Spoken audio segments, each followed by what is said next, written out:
Hello friends, welcome to SRN classes. आज मैं आपको बाल विकास शिक्षा शास्त्र का पार्ट नंबर 9 लेके आया हूँ। सारे वन लाइनर क्वेश्चन है, 23 क्वेश्चन में करा रहा हूँ इसमें। ठीक है, तो कोशिश करिए जितना हो सके उतना ज़्यादा आप इसको पढ़िए, नोट करिए। और जितने क्वेश्चन हैं मैक्सिमम प्रीवियस ईयर या प्रीवियस पूछे गए क्वेश्चन हैं, इसलिए पूरा वीडियो स्टार्टिंग से एंड तक देखिए। और आपसे एक रिक्वेस्ट है, अगर आपने मेरा चैनल सब्सक्राइब नहीं किया है तो चैनल को सब्सक्राइब कर लीजिए, जिससे कि आपको हर एक लेटेस्ट वीडियो की अपडेट मिलती रहे। आइए शुरू करते हैं। बाल विकास एवं शिक्षा शास्त्र जो आपका फर्स्ट पार्ट है, फर्स्ट पेपर है जो आपका, या फर्स्ट पेपर का जो 30 क्वेश्चन स्टार्टिंग के आते हैं। ठीक है, सीटेट में, यूपी टेट में, अगर सुपर टेट की बात करें तो उसका कोई लिमिट ही नहीं कहाँ से पूछा जाए। ठीक है, तो इसलिए आपका बाल विकास शिक्षा शास्त्र जो है आपका इम्पोर्टेंट है। चलते हैं, स्टार्ट करते हैं। वन लाइन क्वेश्चन ही करा रहा हूँ, मोस्ट इम्पोर्टेंट सारे क्वेश्चंस हैं। ठीक है, नाउ स्टार्ट।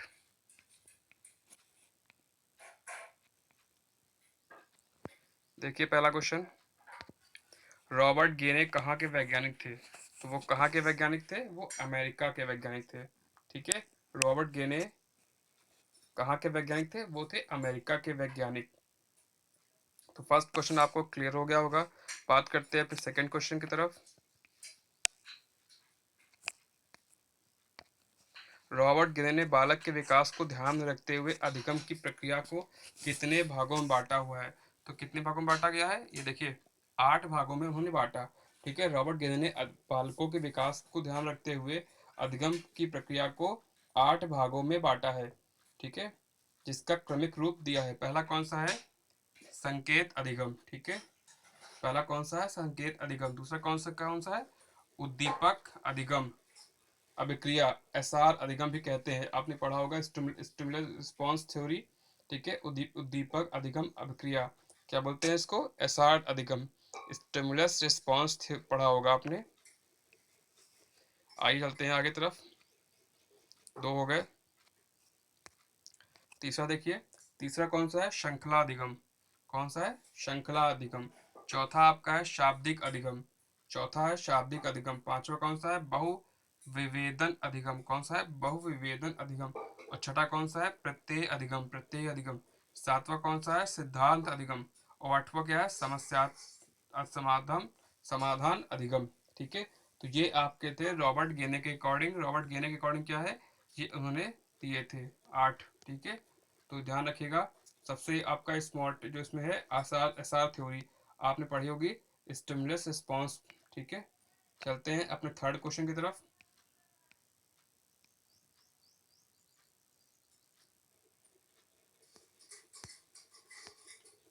रॉबर्ट गेने के अनुसार अधिगम का सबसे निम्न स्तर कौन सा है?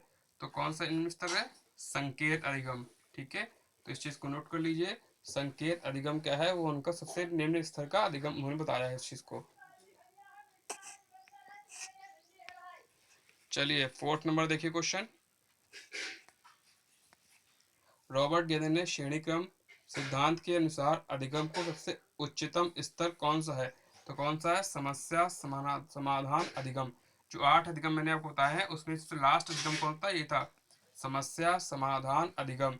इसी को ही रॉबर्ट गेने ने श्रेणी क्रम सिद्धांत के अनुसार अधिगम का सबसे उच्चतम स्तर इन्होंने बताया हुआ है। जितने क्वेश्चन बनते हैं रॉबर्ट गेने के अकॉर्डिंग, मैं उन्हीं क्वेश्चन को लेके आया हूँ। चलते हैं अपने फिफ्थ क्वेश्चन देखिए। रॉबर्ट गेने के अनुसार बालक का अधिगम कब पूरा हो जाता है? 12 वर्ष के उपरांत। ध्यान रखिएगा, रॉबर्ट गेने के अनुसार बालक का अधिगम कब पूरा हो जाता है? 12 वर्ष के उपरांत, जब वह अपनी समस्याओं का समाधान करने लगता है। ठीक है, जब वह अपनी समस्याओं का समाधान करने लगता है, इन्होंने बताया है रॉबर्ट गेने ने। तो 5 क्वेश्चन रॉबर्ट गेने के पर थे। अब बढ़ते हैं अपने आगे की तरफ। ठीक है, शास्त्रीय अनुबंध का सिद्धांत किसने दिया था? मैंने पिछले वीडियो में पूछा था इस चीज को, और अभी मैं पूछ रहा हूँ। अगर पता है तो कमेंट बॉक्स में करिए जल्दी से। देखिए चलिए, कौन था इसके? शास्त्रीय अनुबंध का सिद्धांत किसने दिया है? पावलॉव।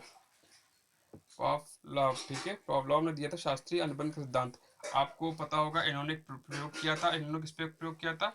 इसने कुत्ते पे प्रयोग किया था, इन्होंने डॉग पे प्रयोग किया था। इसमें वो खाने को देखकर उसके गले में लार आती थी। उसी लार के ऊपर उन्होंने प्रयोग किया कि जैसे ही वो भोजन को सामने लग जाते थे तो क्या होता था, उसके गले में, कुत्ते गले में लार आती थी। तो ऑपरेशन के थ्रू उन्होंने उस चीज़ को किया था प्रयोग, ठीक है।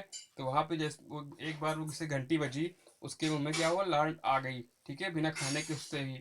तो ये एक आप पढ़ेंगे अगर बीएड में या बीटीसी में, तो उसमें आप बताओ कि पावलोव ने शास्त्रीय अनुबंध का सिद्धांत दिया था, ठीक है। तो ये चीज़ को ध्यान रखिएगा। और आपसे रिक्वेस्ट है, अगर वीडियो अच्छा लगे तो लाइक करना ना भूलिए, और चैनल को सब्सक्राइब करिए, ज़्यादा से ज़्यादा लोग को भेजिए, ठीक है, जिससे कि आप सभी की प्रिपरेशन अच्छी हो सके। बढ़ते हैं अपने 7th क्वेश्चन की तरफ।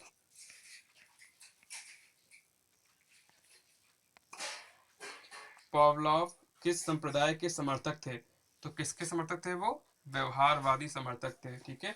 पावलोव थे जो वो किसके समर्थक थे? वो व्यवहारवादी के समर्थक थे। चलिए आगे देखते हैं। डमरू पर बंदर का नाचना किस सिद्धांत का पर कार्य करता है? तो क्या है? शास्त्रीय अनुबंध सिद्धांत। डमरू पर बंदर का नाचना क्या है? शास्त्रीय अनुबंध का सिद्धांत ही कहता है, क्योंकि किसी चीज की आवाज सुन के या घंटी की आवाज सुन के से उन्होंने ऑपरेशन किया था, कुत्ते पे किया था। तो जैसे उन्होंने घंटी बजाई, उसके मुंह में क्या आ गई? लार आ गई। वो प्रयोग पूरा है, अब उसको पढ़ सकते हैं। सेम इसी प्रकार ये भी है कि डमरू बजाते ही क्या हुआ? बंदर को नाचना स्टार्ट कर दिया, ठीक है। इसलिए इसको क्या बोलते हैं? शास्त्रीय अनुबंध का सिद्धांत। चलते हैं अपने 9th क्वेश्चन की तरफ। खेत में बिजुका का खड़ा करना एवं उसे देखकर पक्षियों का भागना किस सिद्धांत पर कार्य करता है? यह भी क्या है? शास्त्रीय अनुबंध का सिद्धांत। एक चीज समझ लीजिए, क्या चीज है? खेत में बिजुका का खड़ा करना। बिजुका मतलब क्या हुआ कि एक आपने कई बार देखा होगा, खेतों में एक पुतला टाइप का खड़ा करते हैं लोग, ठीक है। पुतले से क्या होता है? पक्षियों देख कर भाग जाते हैं। उनको लगता है कि वहां पे कोई आदमी खड़ा हुआ है, या कोई आदमी खड़ा है जो डंडे से लेकर हमको मारेगा, ठीक है। तो इसमें हम पे हमला कर सकता है, इसलिए वो क्या है? वो भी क्या है? शास्त्रीय अनुबंध का सिद्धांत पे ही कार्य करता है। आप इस चीज को शायद समझ गए होंगे। 10 नंबर देखिए। सुल्तान नमक सुल्तान नाम के चिंपैंजी पर किसने प्रयोग किया था? तो किसने प्रयोग किया था? कोहलर ने प्रयोग किया था, ठीक है। चिंपैंजी पे इन्होंने कोहलर ने प्रयोग किया था। इन्होंने क्या किया था? एक बक्से में एक चिंपैंजी को बंद कर दिया था, ठीक है। और बाहर उसके क्या रख दिया? केले के फल रख दिए थे, केले रख दिए थे। अब उसके पास एक डंड, और वहां पे पिंजड़े के अंदर कुछ कुछ डंडियां थी, या उन्होंने उसने क्या किया? पहले कुछ देर सोचता रहा क्या करें, फिर एक एक करके उन्होंने क्या किया? उस डंडी को उसने जोड़ लिया और फल को जाल के ऊपर से नीचे गिरा लिया, ठीक है। ये प्रयोग था इसका, कोहलर का। इसी को बोलते हैं सूझ का सिद्धांत। किसने दिया था? सूझ का सिद्धांत। कोहलर नहीं दिया था, सूझ का सिद्धांत दिया था, ठीक है। तो इस चीज को आप ध्यान रखिएगा। बढ़ते हैं अपने अगले क्वेश्चन की तरफ।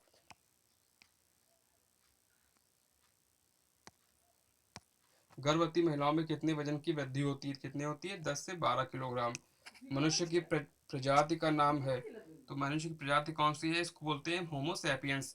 सभी पता होगा, होमो सैपियंस जो होते हैं वो मनुष्य की प्रजाति को ही बोलते हैं, ठीक है।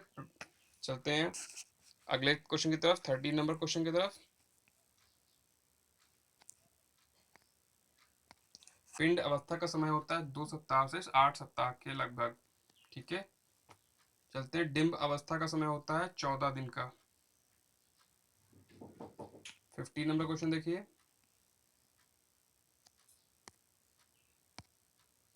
जन्म के समय बालक का औसत वजन कितना होता है? 2 किलो 700 ग्राम। ये एवरेज वजन लिखा हुआ है, औसत।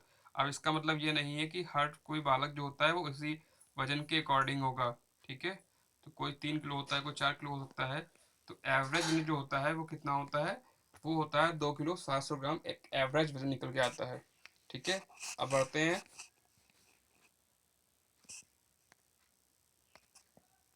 जन्म के समय बालक में कितना होता है? 7 पॉइंट, ठीक है। वही चीज़ है, किलो में निकालिए, पॉइंट निकालिए। शिक्षा मनोविज्ञान की उत्पत्ति मानी जाती है कितनी, कब मानी जाती है? 19वीं शताब्दी में, ठीक है। 19वीं शताब्दी में शिक्षा मनोविज्ञान की उत्पत्ति मानी जाती है। इससे आपको पता होगा, अधिगम के कुछ साइंटिस्ट हैं जिन्होंने मनोविज्ञान की परिभाषा दी है, ठीक है। मनोविज्ञान की परिभाषा दी, बोलते हैं लोग साइकोलॉजी, साइको, ठीक है। तो उसमें जो होता है 19वीं शताब्दी के जो साइंटिस्ट थे, उन्होंने विलियम वुंट, इन्होंने उन्होंने शिक्षा मनोविज्ञान की अपनी शिक्षा मनोविज्ञान की परिभाषा दी है। चलते हैं अगले क्वेश्चन की तरफ। मनोविज्ञान के एक विषय के रूप में निश्चित आधार देने का श्रेय किसका है? विलियम जेम्स का। ठीक है, नोट कर लीजिए क्वेश्चन को। मनोविज्ञान के एक विषय के रूप में निश्चित आधार देने वाले का श्रेय किसका है? विलियम जोन्स का। 19 नंबर देखिए, मनोविज्ञान शब्द का प्रयोग करने वाला प्रथम व्यक्ति कौन था? वो कौन था? रोडोल्फ था। नोट कर लीजिए इस क्वेश्चन को। 19 नंबर, मनोविज्ञान शब्द का प्रयोग करने वाला प्रथम व्यक्ति कौन था? वो था रोडोल्फ। आगे देखिए 20 नंबर क्वेश्चन की तरफ। प्राचीन काल में मनोविज्ञान का अर्थ क्या था? आत्मा का विज्ञान। ठीक है, वो क्या था? प्राचीन काल में मनोविज्ञान को बोलते थे आत्मा के विज्ञान, और आज के काल में क्या बोलते हैं? व्यवहार का विज्ञान। क्या बोलते हैं? व्यवहार का विज्ञान। तो इस चीज को नोट करिए। प्राचीन काल में मनोविज्ञान का अर्थ था आत्मा का विज्ञान, आज का मनोविज्ञान क्या है? व्यवहार का विज्ञान। ठीक है। 17 में क्वेश्चन देखिए, 17वीं शताब्दी मनोविज्ञान को कहते थे मन या मस्तिष्क का विज्ञान। क्या कहते थे? मन या मस्तिष्क का विज्ञान। 17वीं शताब्दी में मनोविज्ञान की परिभाषा थी मन या मस्तिष्क का विज्ञान। ठीक है, और आत्मा का विज्ञान अब क्या है? व्यवहार का विज्ञान। देखिए 22 नंबर देखिए, मनोविज्ञान को मन या मस्तिष्क का विज्ञान किसने कहा है? किसने कहा है?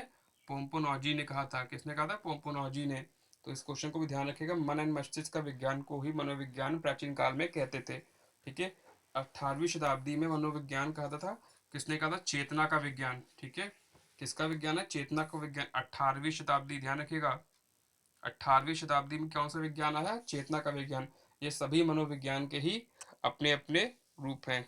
चलते हैं, इतना आपको क्लियर हो गया। अब देखिए नेक्स्ट वीडियो में आपको मैं बताऊंगा अपने अगले पार्ट के बारे में, जो 24 से लेकर 50 क्वेश्चन के बीच का होगा। ठीक है, तो अगर आपको क्वेश्चन को कोई डाउट हो तो आप कमेंट बॉक्स पूछ सकते हैं। अगर वीडियो आपको अच्छा लगे तो वीडियो को लाइक करिए, चैनल को सब्सक्राइब कर लीजिए, जिससे कि आपको हर एक चीज़ का लेटेस्ट वीडियो की आप मिलता रहे और प्रिपरेशन आपकी अच्छी हो सके। जुलाई का सीटेट का एग्ज़ाम होगा, जो 7 जुलाई को है। और जैसे ही आपका लॉकडाउन खुलता है तो कोशिश ये होगी कि जितनी जल्दी हो सके उतनी जल्दी पेपर सारे कराए जाएंगे। ठीक है, थैंक यू।